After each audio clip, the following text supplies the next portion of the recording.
겠습니다. 예, 아까 제가 이재명 후보의 여러 가지 재판, 지금 5개나 받는 재판과 또 주변 인물이 많이 사망을 하는 그런 참사가 있었는데, 성남시장하고 경기도지사밖에 안 했는데 이 정도인데, 앞으로 대통령이 돼서 그런 많은 권한을 가지고 개발도 하고 각종 사업도 하고 주변에 많은 사람들이 있을 건데, 과연 국민들이 불안해하는 거는, 이런 분이 성남시장 할 때 조그마한 대장동 하나 개발하는데도 이 정도 수천억의 의혹이 생기고 무수한 사람들이 재판받고 온 나라를 뒤흔들었는데, 또 본인은 그게 당군 일에 제일 잘하는 개발이라고 이렇게 한때 말한 적이 있어요. 그래서 이런 분이 대통령이 돼서 만약에 각종 국토 개발을 한다, 각종 사업을 한다, 주변에 또 많은 공직자를 제대로 거느릴 수 있을까? 또 이재명 후보는 성남시장이나 또 경기도지사를 할 때도 뭐 제가 할 때는 굉장히 깨끗하게 해서 청렴도를 전국 1위로까지 오르는데, 이재명 후보는 그걸 또 상당히 부패한 이 경기도 또 성남시로 만들어버리고, 부패 정도가 아니라 역사상 이렇게 정말 아수라라는 영화에 나와 있는 것처럼, 그게 이 아수라라는 영화가 정말 성남시를 딱 상징하는 그런 영화입니다. 이렇게 돼가지고 온 주변이 비리와 감옥, 투옥되고, 또 많은 사람들이 갑자기 수사받다가 죽어버리고, 또 아까 제가 말씀드렸습니다만은 도시공사 경기도지사 첫 비서실장이었는 전영수 실장은 이제 정치를 내려놓으십시오. 더 이상 희생은 없어야 하지 않겠습니까? 이런 이야기에 대해서 저는 굉장히 가슴 아프게 생각하는데, 어떻게 보십니까? 이래가지고 어떻게 대통령 해가지고 제대로 할 수 있는지, 지금이라도 저는 사퇴하시는 것이 맞지 않느냐 이렇게 보는데 어떻습니까? 네, 전혀 근거 없는 일방적인 주장 잘 들었습니다. 검찰이 없는 사건 만들려고 강압 수사를 심하게 하니까 그 사람들이 괴로워서 그렇게 된 거 아닙니까? 저에 대해서 구체적 증거를 하나라도 대보십시오. 제가 부정부패를 저질렀는지. 저는 업자를 만난 일도 없고 그들이 커피 한 잔 얻어먹은 일이 없어요. 그 사람들이 사망한 것은 그 검찰의 가혹한 그 압박 수사 때문이죠. 그 돌아가신 분들은 정말로 가슴 아프게 생각합니다. 이제 시간이 다 됐는데, 지금 보세요.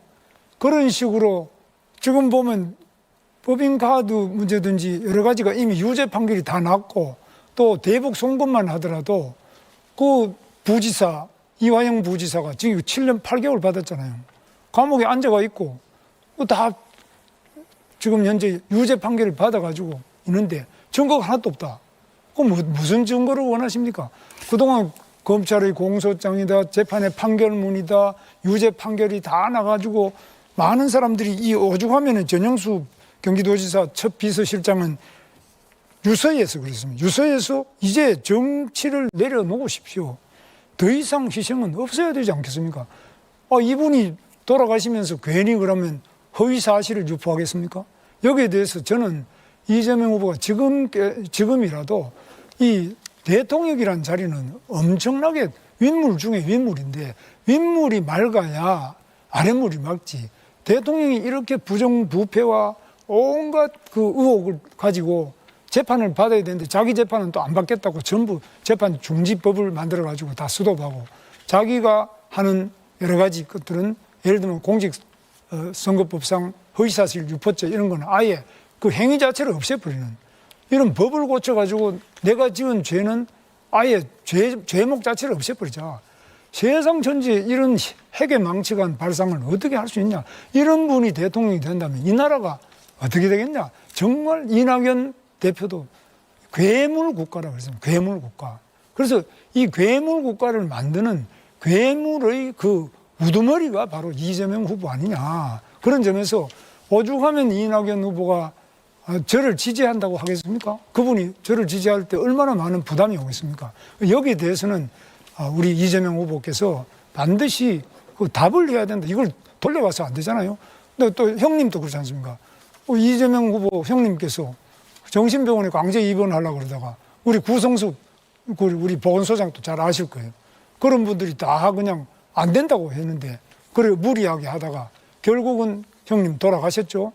그 다음에 또 형수님 보고 그 말린다고 온갖 그 욕을 해가지고 온 가정이 다 어려워졌고 파탄이 나고 이런 상태인데 이것도 못하면서 연설 장소가 아니니까 저한테 아니 어떻게 합격을 좀 그래가지고 어떻게 대통령이 되느냐. 저는 그런 면에서 국민들이 너무너무 우려하고 제가 우려하는 것이 아니라 이낙연 총리가 오죽하면은 우려를 해서 이렇게 되겠냐. 잠시만 사회자가 개입하겠습니다. 지금 이재명 후보에게 30초 답변 기회를 드려야 되고 2명 이상과 토론을 해야 되기 때문에 먼저 빨리 답변- 답변을 듣고 질문 하나를 하도록 하겠습니다. 이재명 후보 답하시죠. 네, 저한테 부정부패 이미지를 씌우려고 노력하시는데 제가 그 하나 물어보겠습니다. 김문수 후보 그 정치자금 4번인가 3번인가 그 부정자금 받은 걸로 그 캠프에 있는 아주 가까운 사람 다 처벌받았죠. 그렇죠. 그의 부정수지 받은 부정해서 수급한 정치자금이 4억이 넘던데 그거 본인은 몰랐다는 이유로 다 처벌을 면했지 않습니까?